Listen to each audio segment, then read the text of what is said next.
ஓம் கணநாதாய நமஹா என்று மனதார சொன்னாலே வாழ்க்கையின் தடைகள் ஒவ்வொன்றாக விலகத் தொடங்கும். விநாயகன் நமக்கு சொல்லும் முதல் பாடம், பெரிய கனவுகளுக்கு பெரிய தைரியம் வேண்டும். அவரின் பெரிய தலையாய் நம்மை நினைவூட்டுகிறது.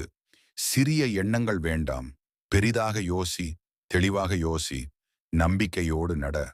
அவரின் பெரிய காதுகள் சொல்கின்றன, அதிகம் பேசாதே, அதிகம் கேள். வாழ்க்கை நமக்கு சொல்லும் பாடங்களை கேட்கத் தெரிந்தவனே வெற்றியை அடைவான். சிறிய கண்கள் நினைவூட்டுகின்றன, இலக்கில் மட்டும் கவனம்.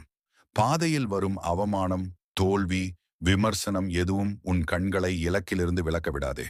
விநாயகனின் வளைந்த தந்தம் சொல்கிறது, ஒரு தவறு நடந்தாலும் அதிலிருந்து நல்லதை எடுத்துக்கொள். உடைந்தாலும் பயனுள்ளதாக மாற முடியும் என்பதற்கு விநாயகனே உதாரணம்.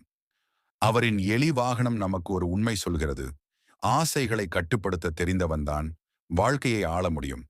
இன்று நீ சோர்வாக இருந்தால், தோல்வியால் உடைந்து போயிருந்தால், ஒரே ஒரு விஷயம் நினைவு வை, விநாயகன் தடைகளை அகற்றுவான்.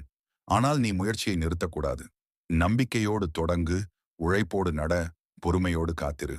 விநாயகன் உன் முன்னால் நடப்பான். வெற்றி உன்னை தேடி வரும். ஓம் விநாயகாய நமஹ.